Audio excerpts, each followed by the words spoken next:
Hello guys, welcome back to my channel. কেমন আছো তোমরা? আশা করছি তোমরা ভালো আছো। আমিও অনেক ভালো আছি। আর সবথেকে ভালো থাকার কারণ হলো আমার ফ্যামিলি আমার বাড়িতে ঘুরতে এসছে বিগত 1.5 বছর পরে। মা বাবা বোনও এসছে।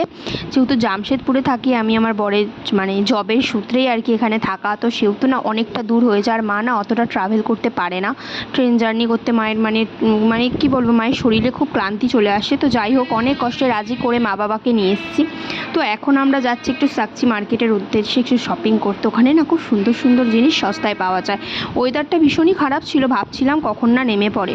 তো যাই হোক, তাও ঠাকুরের নাম করে গেলাম। কিন্তু কি আর হবে, বৃষ্টি নামার থাকলে তো নামবেই না। তো নেমে পড়লো, একটু একটু গরম পড়েছিল, কিন্তু ওয়েদার পুরো ঠান্ডা হয়ে গেল। তো আমরা ভাবছি কি করে যাব, বৃষ্টি তো থামছে না। তো ফাইনালি হালকা হালকা বৃষ্টি ওই মধ্যেই ছুটে ছুটে টোটো ধরলাম। টোটো ধরে আসার পথে আমরা নিয়ে এলাম রোল। এবার আমরা সবাই মিলে রোল খাচ্ছি এই ঠান্ডা ঠান্ডা ওয়েদারে। আমরা রোল খাই আর তোমরা আমার চ্যানেলটি সাবস্ক্রাইব করো। টাটা।